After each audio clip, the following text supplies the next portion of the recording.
போற்றி துதித்து பாடி அல்லேலூயா என்றார் பரிபோ. தகப்பனே, நாங்கள் துதிக்கிறோம் ஆண்டவரே. வேர்ல்ட் அப்போஸ்தலிக் மினிஸ்ட்ரிக்காக, கிருபை ஸ்பான்சர்ஷிப்காக மட்டும் நாங்கள் நன்றி சொல்லுகிறோம் ஆண்டவரே. இந்த அப்பா எழுப்புதல் தரிசன ஊழியர் கூடுகைக்காக, இந்த புதுக்கோட்டை ஆண்டவரே அப்பா மாவட்டத்துக்காக மட்டும் நாங்கள் நன்றி சொல்லுகிறோம். இன்றைக்கு வந்திருக்கிற நம்முடைய தாசர்களோடு, நம்முடைய ஊழியர்களோடு, உம்முடைய பிள்ளைகளோடு கர்த்தர் இடைப்படும்படியா நாங்கள் ஜெபிக்கிறோம் ஆண்டவரே. சுவிசேஷம் அறிவிக்கக்கூடிய பாதங்கள் மலைகளின் மேல் எவ்வளவு அருமையா இருக்கிறது என்று நாங்கள் வாசிக்கிறோமே. அப்படியாய் கர்த்தர் ஆண்டவரே உம்முடைய கிருபை எங்களுக்கு உண்டாயிருக்கட்டும் என்று நாங்கள் ஜெபிக்கிறோம். இயேசு கிறிஸ்துவின் நாமத்தில் ஜெபம் கேளும் எங்கள் நல்ல தகப்பனே. ஆமென், ஆமென், ஆமென். அல்லேலூயா. வாசிக்கலாம் அப்போஸ்தலர் நடவடிக்கைகள் அதன் 6ஆம் அதிகாரம் வசனங்கள் 1 to 5 வசனங்களை நான் வாசிக்கிறேன். நீங்கள் எல்லோரும் வேதத்தை பார்க்கும்படி உங்களை நான் அன்பாய் கேட்டுக்கொள்கிறேன். அப்போஸ்தலர் அதன் 6ஆம் அதிகாரம் வசனங்கள் 1 தொடங்கி 5 வரைக்கும். அதன் பின்பு அவன் தெர்பைக்கும் லீஸ்திராவுக்கும் போனான். அங்கே தீமோத்தேயு எனப்பட்ட ஒரு சீஷன் இருந்தான். அவன் தாய் விசுவாசமுள்ள யூத ஸ்திரீ, அவன் தகப்பன் கிரேக்கன். அவன் லீஸ்திராவிலும் இக்கோனியாவிலும் உள்ள சகோதரராலே நற்சாட்சி பெற்றவனாய் இருந்தான். அவனை பவுல் தன்னோடே கூட்டிக் கொண்டு போக வேண்டும் என்று விரும்பி, அவனுடைய தகப்பன் கிரேக்கன் என்று அவளிடங்களில் இருக்கும் யூதர்கள் எல்லாரும் அறிந்திருந்தபடியினால் அவர்கள் நிமித்தம் அவனுக்கு விருத்த சேதனம் பண்ணினான். அவர்கள் பட்டணங்கள் தோறும் போகையில் எருசலேமில் இருக்கும் அப்போஸ்தலராலும் மூப்பராலும் விதிக்கப்பட்ட சட்டங்களை கைக்கொள்ளும்படி அவர்களுக்கு ஒப்புவித்தார்கள். அதனாலே சபைகள் விசுவாசத்தில் ஸ்திரப்பட்டு நாளுக்கு நாள் பெருகின. அல்லேலூயா. சபைகள் நாளுக்கு நாள் பெருகின. பாருங்க, அதனாலே எதனாலே? ஜனங்கள், தேவ பிள்ளைகள் தேவனுடைய ஜனங்களாய் விசுவாசத்தில் கூடி ஆண்டவரை நிலைத்திருந்தபடினால் அங்க சொல்ல, அதனாலே சபைகள் விசுவாசத்தில், எதுல? விசுவாசத்தில் ஸ்திரப்பட்டு நாளுக்கு நாள் பெருகின. இன்னைக்கு கர்த்தருடைய வார்த்தை, நாளுக்கு நாள் நாம் பெருக வேண்டும். எத்தனை பேர் ஆமென் சொல்றீங்க? நாளுக்கு நாள் சபை பெருக வேண்டும். நாளுக்கு நாள் ஊழிய குடும்பத்தின் மகிழ்ச்சி பெருக வேண்டும், சந்தோஷம் பெருக வேண்டும், ஆவியின் களி கூறுதல் பெருக வேண்டும். இன்றைக்கு சபை என்று சொன்னால் 2 காரியத்தை நான் உங்களுக்கு சொல்ல விரும்புகிறேன். ஊழியர்களாக நம்ம எல்லாருக்குமே நல்ல சத்தியம் தெரியும். நல்ல மூத்தவர்கள், அனுபவம் மிக்க தேவனுடைய ஊழியர்கள் இங்க இருக்கிறீங்க. ஆண்டவர் சொல்றார், நீங்களே தேவனுடைய ஆலயம் என்றும் தேவனுடைய ஆவி உங்களில் வாசமாய் இருக்கிறது என்றும் அறியாது இருக்கிறீர்களா? அப்ப நான் தேவ பிள்ளையாகிய நான், தேவ ஊழியராகிய நான் நாளுக்கு நாள் என்ன பண்ணணும்? வளரணும். நம்முடைய சபையை கர்த்தர் சொல்லும் போது சபை நாளுக்கு நாள் வளர வேண்டும். எனவே இன்றைக்கு நாம் வளர வேண்டுமானால், ஊழியர்கள் வளர வேண்டுமானால், நம்முடைய பிள்ளைகள் வளர வேண்டுமானால், நம்முடைய குடும்பங்கள் வளர வேண்டுமானால் நாம் 3 காரியத்தை செய்ய வேண்டும். அதை தான் இன்றைக்கு நான் உங்கள் முன்பதாக வைத்து நான் உங்களுக்காக ஜெபிக்க விரும்புகிறேன். பாருங்க, அப்போஸ்தலர் 16ஆம் அதிகாரம் 1வது வசனத்துல, அதன் பின்பு பவுல் தெர்பைக்கும் லீஸ்திராவுக்கும் போனார். அங்கே தீமோத்தேயு எனப்பட்ட ஒரு சீஷன் இருந்தார். முதல் அப்போஸ்தலர் நடவடிக்கைகள்ல தீமோத்தேயுவை இந்த இடத்துல என்ன செய்றாரு? அறிமுகப்படுத்துகிறார். பாருங்க, இன்றைக்கு இந்த மத்தியான வேளையில ஊழியர்களாகி நமக்கு அநேக தீமோத்தேயுக்கள் வேண்டும். எத்தனை பேர் ஆமென் சொல்றீங்க? அடுத்த தலைமுறையை நாம் எழுப்பியே ஆக வேண்டும். ஜெபிக்கிறவர்களை எழுப்ப வேண்டும். ஆமென் சொல்லுங்க. ஆராதிக்கிறவர்களை எழுப்ப வேண்டும். துதிக்கிறவர்களை எழுப்ப வேண்டும். பணிமுட்டுக்களை சுமக்கிற லேவியர்களை போன்ற சபையில அநேக ஆட்கள் நமக்கு வேண்டும். எத்தனை பேர் அப்படி சொல்றீங்க? எனக்கு நல்ல ஒரு பாடல் ஆராதனை குழுவை என்ன பண்ணணும்? எழுப்பணும். மீடியா டீமை எழுப்பணும், ஜெபிக்கிறவர்களை எழுப்பணும், உடல் ஊழியர்களை எழுப்பணும். அதுக்கு கர்த்தர் சொல்றாரு. இன்னைக்கு நான் சொல்றேன், என் அன்பு சகோதரர்களா, என் அன்பு தகப்பன்மாரா, உங்க எல்லாரையும் பார்த்து நான் உங்கள் முன்னாடி வைக்க விரும்புகிற காரியம் என்னவென்றால், இன்னைக்கு அநேக ஊழியக்காரருடைய பிள்ளைகள் ஊழியத்துக்கு வருவதற்கு விருப்பம் இல்லை. அநேக நாம செஞ்ச கஷ்டத்தை, பாடுகளை, உபத்திரவத்தை பார்த்து நம்ம பிள்ளைங்க என்ன பண்றது இல்ல, ஊழியத்துக்கு வர்றதுக்கு பயப்படுறாங்க. நானும் என் அப்பாவை போல என் அம்மாவை போல கஷ்டப்பட வேண்டுமா, வேணாம்னு நினைக்கிறாங்க. நான் சொல்றேன் பாருங்க, ஊழியம் ஒரு நாளும் கஷ்டமானதே கிடையாது. உபத்திரவங்கள் இருக்கலாம், பாடுகள் இருக்கலாம், கண்ணீர்கள் இருக்கலாம், ஆனால் ஊழியம் மகிமையானது, ஊழியம் மகத்துவமானது, ஊழியம் சிறப்பானது. அல்லேலூயா. எந்த மனிதனுக்கும் கிடைக்காத ஸ்லாக்கியத்தை, பாக்கியத்தை கர்த்தர் நமக்கு கொடுத்திருக்கிறார். என் ஊழியக்காரன் எங்கே இருக்கிறானோ அங்க பாருங்க, ஆண்டவராக இயேசுவே இருப்பாரானால் நாம் எவ்வளவு தெரிந்து கொள்ளப்பட்டவர்கள் இல்லையா? அதனால தான் சொன்ன, நீங்களே தெரிந்து கொள்ளப்பட்ட சந்ததியாயும் ராஜரீக ஆசாரிய கூட்டமாயும் தெரிந்தெடுக்கப்பட்ட ஜனமாய் இருக்கிறீர்கள் என்று சொல்லுகிறார். We are the royal priesthood என்று கர்த்தர் சொல்லுகிறார். நாமளே கர்த்தராகிய ஆண்டவரால் ஏற்படுத்தப்பட்ட ஆசாரியர்கள். அல்லேலூயா. இப்ப சொல்லுது, தீமோத்தேயு குறித்து அந்த வசனம் சொல்லும் பொழுது, அவன் தாய் விசுவாசமுள்ள யூத ஸ்திரீ. நல்ல கவனிங்க, நல்ல கவனிங்க. ஆண்டுடைய வார்த்தை நமக்கு சொல்லுகிறது. இங்க ரெண்டு வார்த்தைகளை வசனம் நமக்கு சொல்லுகிறது. ஒன்று, அவன் தாய் யூத ஸ்திரீ, தகப்பன் கிரேக்கர். யூத கலாச்சாரம் வேற, கிரேக்க கலாச்சாரம் வேற. யூதர்களுடைய அவருடைய உடை, அவருடைய பாவனைகள், அவருடைய உணவு முறை, அவருடைய சரீரம், அவருடைய காரியங்கள் எல்லாமே வேற. கிரேக்கருடைய பாரம்பரியம் வேற. இங்க அந்த தீமோத்தேயுடைய தாயை குறித்து சொல்லும் பொழுது அவங்க அம்மாவுடைய பேர் கூட வேதம் சொல்லல. ஆனா வசனம் என்ன சொல்லுகிறது? அந்த வசனம், தீமோத்தேயுடைய தாய் விசுவாசமுள்ள யூத ஸ்திரீ. யூத ஸ்திரீ விசுவாசத்தை தீமோத்தேயுக்கு கற்றுக் கொடுத்தால் என்பதற்கு இந்த வசனமே ஆதாரமாய் இருக்கிறது. இன்றைக்கு ஊழியர்களாக நாம், ஊழியக்காரி அம்மாய்களாக, அருமையான கணவன் மனைவியாக இருக்கிற நம்ம மேல ஒரு பொறுப்பு இருக்கிறது. நம்முடைய பிள்ளைகளுக்கு என்னத்தை சொல்லிக் கொடுக்கணும்? விசுவாசத்தை. விசுவாசத்தை. இந்த யூத கலாச்சாரத்தை குறித்து நீங்கள் படிக்கிற போது, யூதருடைய பிள்ளைகள், இன்றைக்கும் உலகத்தில் இருக்கிற யூதர்கள் எல்லா துறையிலையும் முதல் இடத்தில் இருக்கிறார்கள்.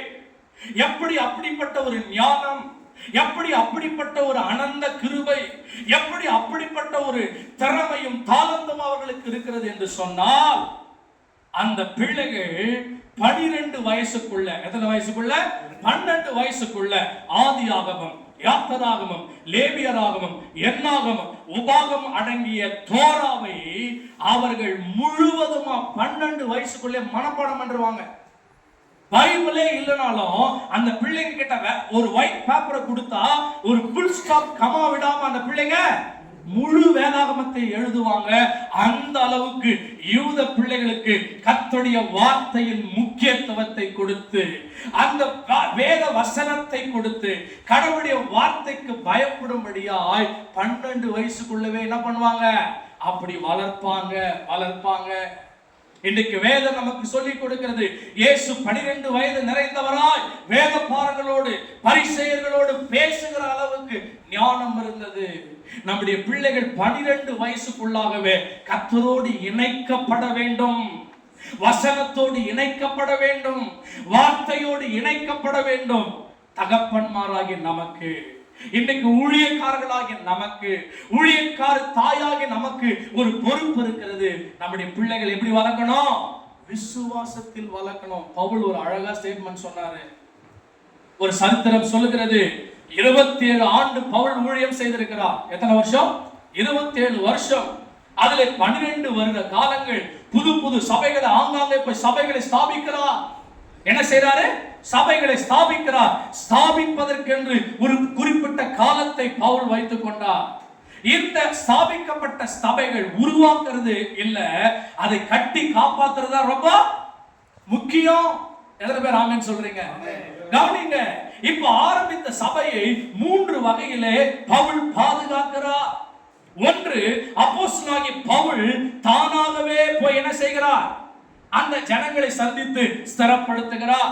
இரண்டாவது, தன்னுடைய சீஷர்களை அனுப்பி சபைகளை ஸ்திரப்படுத்துகிறார். மூன்றாவது, கடிதங்களை எழுதி சபையை அவர் பலப்படுத்துகிறார்.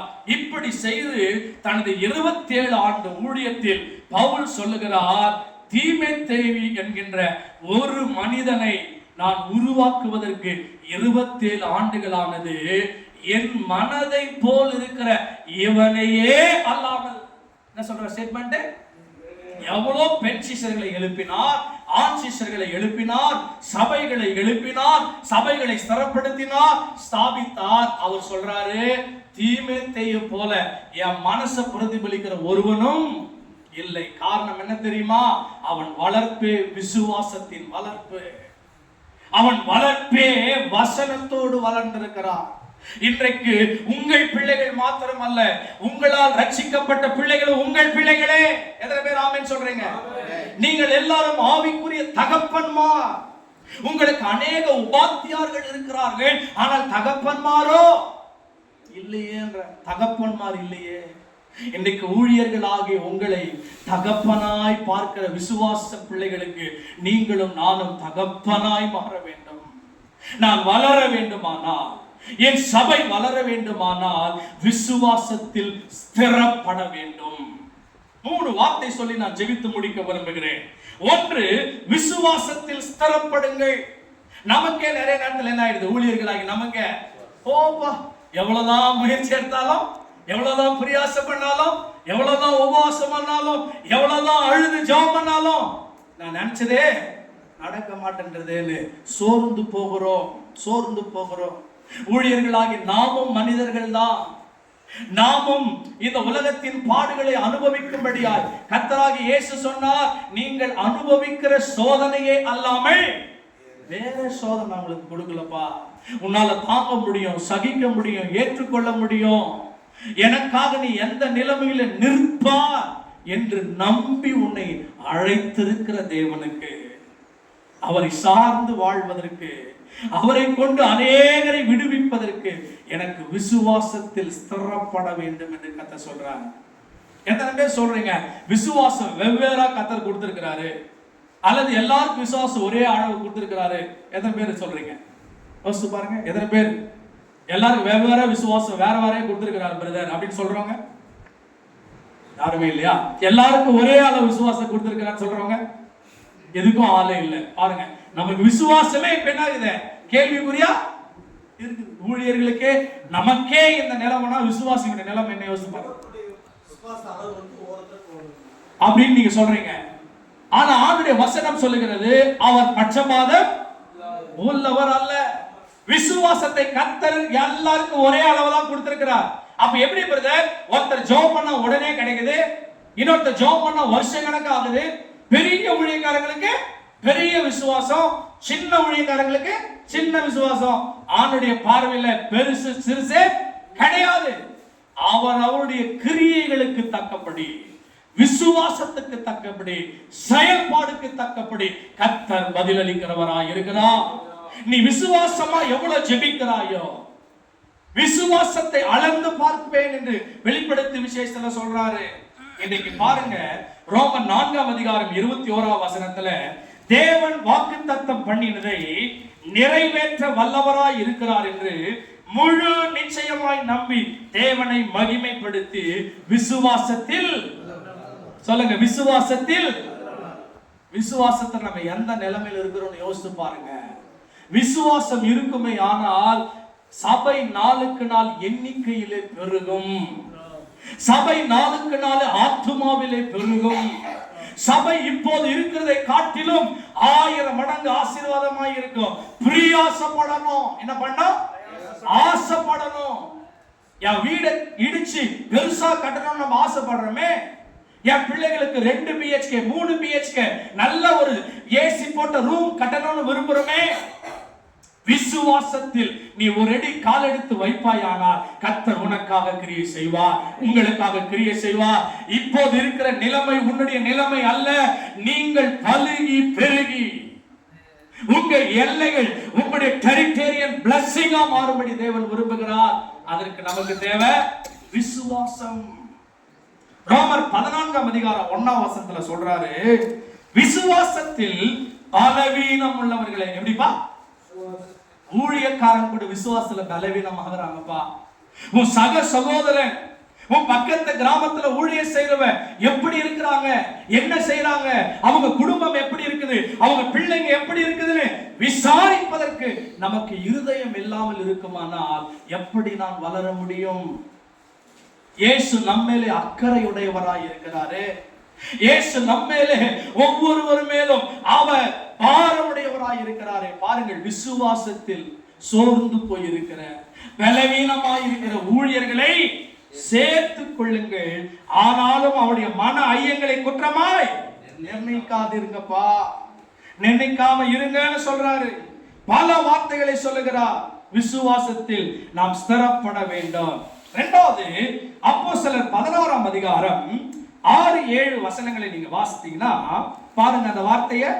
அவர்கள் பிரிகியா கலாத்தியா நாடுகளை கடந்து போன போது ஆசியாவிலே வசனத்தை சொல்லாதபடிக்கு பரிசுத்த ஆவியினாலே என்ன பண்ணப்பட்டு, தடை பண்ணப்பட்டு மீசியா தேசம் மட்டும் வந்து பித்தினியா நாட்டுக்கு போக பிரயத்தனம் பண்ணினார்கள். ஆவியானவரோ அவர்களை போக ஒட்டாதிருந்தார். நாளுக்கு நாள் நாம் பெருக வேண்டுமானால், நாளுக்கு நாள் நாம் வளர வேண்டுமானால், நாளுக்கு நாள் என் குடும்பம் ஸ்திரப்பட வேண்டுமானால், நாளுக்கு நாள் ஜனங்களுக்கு முன்பதாக என் தலை உயர்ந்திருக்க வேண்டுமானால், ஆவியானவர் இந்த மத்தியான வேளையில ஊழியர்களாகி நம்மோடு கூட கர்த்தர் பேசுகிறார். முதலாவது, நாம் விசுவாசத்தில் ஸ்திரப்பட வேண்டும். ஸ்திரப்பட வேண்டிய அளவுக்கு நாம் ஸ்திரப்பட்டு இருக்கிறோமா என்று சிந்தித்து பார்க்க வேண்டும். இரண்டாவது, கர்த்தர் சொல்றாரு, ஆவியானவராலே நடத்தப்பட வேண்டும். யாரால் நடத்தப்படணும்? இன்னைக்கு மனசாட்சி தொட்டு சொல்லுங்கள், எத்தனை ஊழியர்கள் ஆவியானவராலே நடத்தப்படுகிறோம்? எத்தனை ஊழியர்கள் தன்னுடைய மன விருப்பத்தின்படி நடக்கிறோம், மாம்ச இச்சைகளின்படி நடக்கிறோம், சுய சித்தத்தின்படி நடக்கிறோம், ஆசையின்படியா நடக்கிறோம்? எல்லாரும் இல்ல, இன்னைக்கு நிறைய பேர் தன் மாம்சத்தை திருப்திப்படுத்துவதற்காகத்தான் ஓடிக்கொண்டிருக்கிறார்கள். இன்னைக்கு தகப்பன்மாராகி உங்களை ஆண்டவர் தம் சபைக்கு தலையாய் இருக்க வேண்டிய தலைவர்களாகி உங்களை பார்த்து கர்த்தர் பேசுறாரு, ஆவியானவராலே நீங்கள் நடத்தப்பட வேண்டும். ஒரு பிள்ளைய ஒரு ஸ்கூல்ல சேர்க்கிறதா இருந்தாலும் சரி, ஒரு இடத்தை வாங்குறதா இருந்தாலும் சரி, ஒரு கிராமத்தில் ஊழியர் செய்கிறதா இருந்தாலும் சரி, ஆவியானவர் நடத்த வேண்டும். அல்லேலூயா. ஆவியானவர் நடத்தாதனால நமக்கு விருத்தி இல்ல, ஆவியானவர் நடத்தாதனால நம்மளால வளர முடியல. இங்க வசனம் பாருங்க, தெளிவா சொல்லு. பவுல் வசனத்தை சொல்ல ஆயத்தமாயிட்டாரு. என்னமா? வசனத்தை சொல்ல ஆயத்தமாயிட்டாரு. இப்ப புறப்பட்டு போகும்போது ஆவியோட சத்தம் வருது, நீ வசனத்தை அந்த கிராமத்துக்கு சொல்ல போகாத. என்ன சொல்றாரு? சத்தம் கேட்கிறது. இன்றைக்கு அநேக ஊழியர்கள் தேவனுடைய சமூகத்தில் அமர்ந்திருந்து கர்த்தருடைய சத்தத்தை கேட்பதில்லை. சத்தத்தை கேட்டால் சாதிப்போம். கர்த்தருடைய சத்தம் எனக்கு வெளிப்படுமானால் என்னை பார்க்கிறவர்கள் கர்த்தருடைய பிரசன்னத்தை பார்ப்பார்கள். என்னை சந்திக்கிறவர்கள் இயேசு ஆண்டவரை சந்திப்பார்கள். என்னை சந்திக்கிறவர்கள் ரட்சிக்கப்படுவார்கள். என்னை சந்திக்கிறவர்கள் ஆவியானுடைய வழி நடத்துதலே. எத்தனை பேர் வந்து நம்ம கிட்ட ஆலோசனை கேட்கிறாங்களா இல்லையா? ஐயா, ஆலோசனை கொடுக்கிற அளவுக்கு ஆலோசனை ஆவியானவராகிய கர்த்தரோடு நம்ம நெருங்கி வாழ்றோமா? யோசித்து பாருங்க. இரண்டாவது, எனக்கு கர்த்தர் சொன்ன வார்த்தை, ஆவியானவராலே சபை வழிநடத்தப்பட வேண்டும். இந்த கடைசி நாட்களிலே கர்த்தர் சொல்லுகிறதே செய்ய வேண்டும். பழக்கத்தின்படி தன் சுய விருப்பத்தின்படி செய்வதற்காக அல்ல சபை. தேவ விருப்பத்தை நிறைவேற்றுவதற்கு, தேவனுடைய சித்தத்தை நிறைவேற்றுவதற்காகத்தான் கர்த்தர் நம்மை எல்லாரும் அழைத்திருக்கிறார். கர்த்தருடைய சத்தத்தை கேட்கும்படி, கர்த்தருடைய சத்தத்தை கேட்கும்படி மோசே அந்த சீனாய் மலையின் மேல் போய் அமர்ந்திருந்தது போல ஒவ்வொரு வாரமும் ஒவ்வொரு நாளும் அவரோடு கூட அமர்ந்திருந்து என் ஜனத்துக்கு நான் என்ன சொல்ல வேண்டும், என் மனைவிக்கு நான் என்ன சொல்ல வேண்டும், என் கணவனுக்கு நான் என்ன சொல்ல வேண்டும், என் பிள்ளைகளுக்கு நான் என்ன சொல்ல வேண்டும், என் சபைக்கு நான் என்ன சொல்ல வேண்டும் என்று கேட்கிற ஒரு அனுபவம் நமக்கு தேவை. அல்லேலூயா சொல்லுங்க பார்க்கலாம். அல்லேலூயா.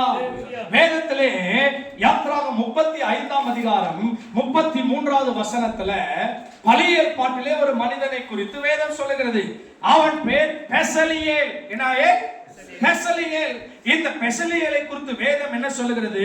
எக்ஸோடஸ் 35:33ல அவனுக்கு ஞானத்தையும், பாருங்க, அவனுக்கு ஞானத்தையும் புத்தியையும் அறிவையும் அருளி அவன் சகல வேளைகளிலும், என்னலாம், அவன் சகல வேளைகளிலும் அவன் சகல விதமான வேலைகளை செய்யும்படி தேவ ஆவியினாலே அவனை நிரப்பினார். எத்தனை பேர் ஆமென் சொல்றீங்க? ஞானத்தினால் சபை நிரப்பப்படுவதாக, புத்தியினால் சபை நிரப்பப்படுவதாக, அறிவினால் சபை நிரப்பப்படுவதாக. எங்க ஊழியர்களாகி நம்ம மேல தேவ ஆவியானவர் நிரப்புவாராக. நீங்க சொல்றேன் பாருங்க, இன்றைக்கு உலகத்துக்கு முன்மாதிரியா இருக்க வேண்டிய ஊழியர்கள், தேசத்துக்கு முன்மாதிரியா இருக்க வேண்டிய ஊழியர்கள், அநேக ஜனங்களுக்கு முன்மாதிரியா இருக்க வேண்டிய சபை வலுவிழந்து இருக்கிறதோ, பலன் இழந்திருக்கிறதோ, அந்த ஆற்றலை இழந்திருக்கிறதோ என்கின்ற துக்கம், பாரம் என்னை அழுத்துகிறது. பெசலியேலின் ஞானம் கர்த்தர் சகல ஊழியர்களுக்கு கொடுப்பார்.